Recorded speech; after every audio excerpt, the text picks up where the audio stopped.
Es wäre lustig, wenn der Adele heißen würde, dann würde er nämlich singen, weißt du? Hello from the lowland side. Entschuldigung.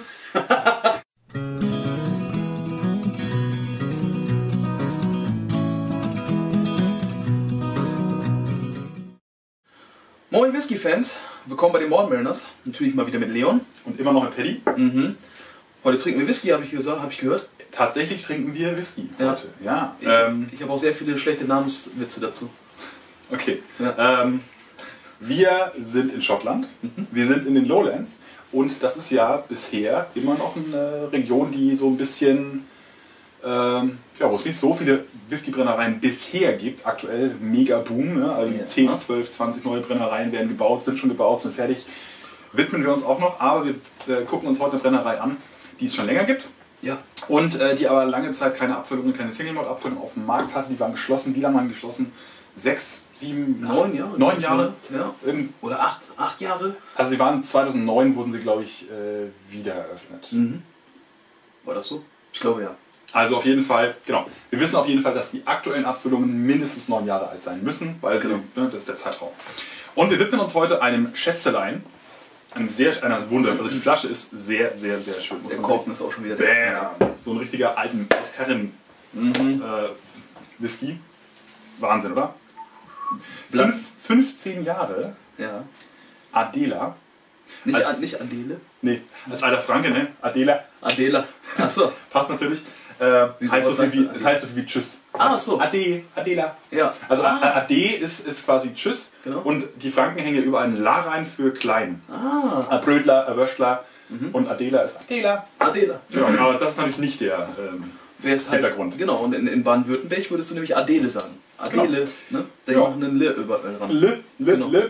Es wäre lustig, wenn der Adele heißen würde, dann würde er nämlich singen, weißt du? Hello from the lowland side. Entschuldigung. Ich glaube, wir haben gerade gegen die Genfer wollen wir wirklich diesem Menschen, naja.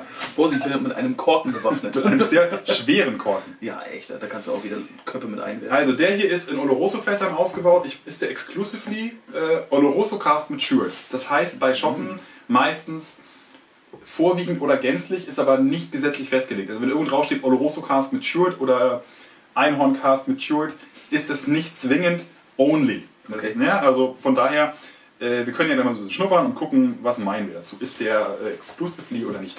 Ist in australischer Hand, ne? Also gehört nicht zu irgendeinem großen Spirituosenkonzern, ne? Das ist so ein Prior, ja, ich bin mir nicht sicher, wie man den Namen ausspricht, sorry Bro. Das ist so ein bisschen 46,7% hat das schöne Teil. Es ist nicht kühl gefiltert. Nicht kühl gefiltert, steht drauf. Es steht aber nicht drauf, ob es gefärbt ist. Wenn wir nicht wissen, ob es gefärbt ist, dann sind wir immer so ein bisschen, wahrscheinlich. Du bist immer skeptisch. Ich bin immer skeptisch. Aber ich vermute mal, dass der nicht mega viel gefärbt ist, weil 15 Jahre Oloroso Sherryfässer, diese Farbe kriegt man durchaus dort raus. Wir gucken uns mal.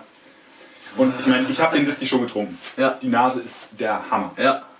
Cremig, butterig. Ja. Oh. Aber eher nicht dunkle Früchte, sondern eher Gewürze. Ja. Eher so Gewürzkuchen.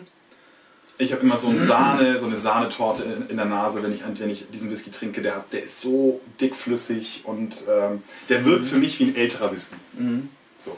Ich habe da mehr so einen Weihnachtskuchen tatsächlich. Ne? Viele Weihnachtsgewürze, Nelken, Zimt, Zimt. Zimt.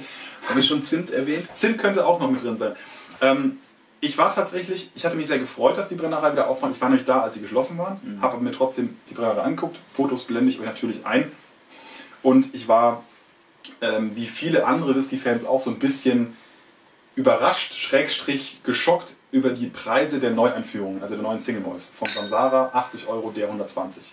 Das ist natürlich ein Brett. Aber, jetzt kommt's.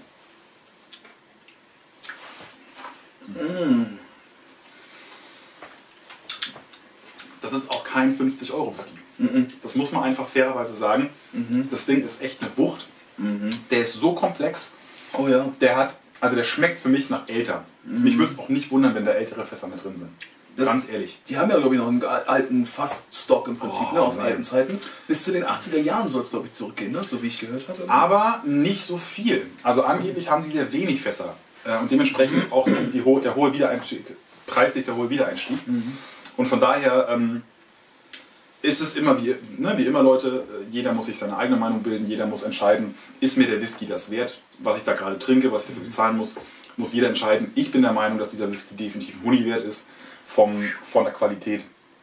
Also alleine für den Korken, für diese tolle Flasche. Die Flasche hat wahrscheinlich schon 15 Euro gekostet. Ja, locker, ey. Von daher sagen wir mal 90 Euro und dann kriegst du noch die Flasche dazu, dann bist du ungefähr im Soll.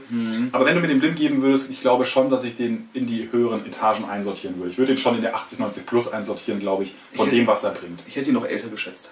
Ja, ich hätte ihn wahrscheinlich auch auf 20 oder so. Oder ja, so um die 20 rum, ne? Also meine Benchmark ist immer bei Oloroso. Wenn ich Oloroso höre, muss ich immer an den 18er Glendronach denken, an den Allardyce. Ja.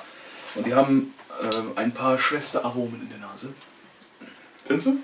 Ja, also ich finde da so ein bisschen was sich überschneidet. Aber wenig. Ich sag mal so 10%. Deutlich milder, weicher, samtiger. Ne? Also der Allardyce, der ist ja schon richtig kräftig. Ja, der drückt richtig durch, das stimmt schon. Aber widmen wir uns auf dem Blatt noch. Lowland Brennerei. Da in der Nähe, wo auch ein Torschen wohnt, oder was? Viel weiter unten. War lange Zeit die südlichste Brennerei überhaupt in Schottland. Also so richtig low. Ne? Low bei, ich muss mal an Wick denken. Auch irgendwas mit W. Ein mini kleines Dorf. Direkt gegenüber das Blatt noch Inn, also ein Pub und ein Inn, wo man übernachten kann. Sehr, sehr schön. Denn der nächstgrößere Ort ist Dumfries. Dumfries in Galloway, die Region, wo die Brennerei liegt. Aber wirklich ganz weit unten links. So. Im Nirgendwo. Ja, es ist auch schwierig hinzukommen. Man muss mal Auto fahren eigentlich. Ja. Also ist schon. Das ist aber meistens so, ne? Da, wo Brennereien sind, ist meistens nicht viel drum. Ja. Ja, was gibt es ansonsten zu sagen? Also ich habe mal ein bisschen Wasser reingemacht. Ja, das ist eine gute Idee. Das macht die Nase etwas weicher. Drückt ein bisschen den Sprit raus. Aber ja. Süßer wird er bei mir gerade. Ja, mehr Vanille. Viel mehr Vanille jetzt. Ich habe mehr so Candies. Zucker. Ich probiere immer wieder neue Nosing-Techniken. Ne? Kennst du das? Vom Tisch vorbei riechen? Was kommt jetzt? Das ist so dieses. Also das ist toll. Ja? Vorbeifahrende Vanille. Als wenn einer so einen Kuchen bei dir vorbeiträgt, so riecht das dann. Ja. Das ist halt auch krass, ne? Also mit dem dicken B da drauf, ne? Yes. Ja. Richtig lecker. Dickes B. Toller Whisky. Ja. Tolle Geschichte. Der Manager hat leider gerade aufgehört, der Master Distiller sowas. Wirklich der Manager. Ne? Irgendwie sowas. Ja. Und der hat die Segel da. Und zum Thema Besuchen, Artikel könnt ihr auf der Homepage von uns lesen. Also mein Besuchsbericht, der ist auch ziemlich wild, war eine wilde Geschichte. Aber jetzt im April 2019 soll das Visitor Center aufmachen, dann kann man die Brennerei auch offiziell besuchen. Ah, schön. Das ist auch gut. Schönes Ausflugsziel im Süden mal. Das ist doch was. Genau. Muss ja nicht immer Eiler sein, ne? Gut, ja. Dann in diesem Sinne. Freuen wir uns. Ein 10 Jahre alt auf dem Markt, den habe ich noch nicht probiert. Dem Samsara mit Weinfinish, den finde ich auch lecker. Der geht. Der ist gut. Ja. Also bleibt noch, wir können uns freuen auf die neuen Geschichten, alles was da demnächst kommt. Und eben auch schön, weil halt neue Brennerei, aber trotzdem schon mit ordentlich Whisky im Stock und eben nicht nur 2, 3 Jahre alt. Ja. Schreibt uns doch vielleicht in die Kommentare, welche Lowlands-Brennereien ihr irgendwie toll findet. Und ja, drückt die Klingel, abonniert uns, schaut bei Facebook vorbei, schaut überall vorbei, wo wir unterwegs sind. Ja, und dann würde ich sagen, habt noch einen schönen Abend und bis später, wa? Bis später.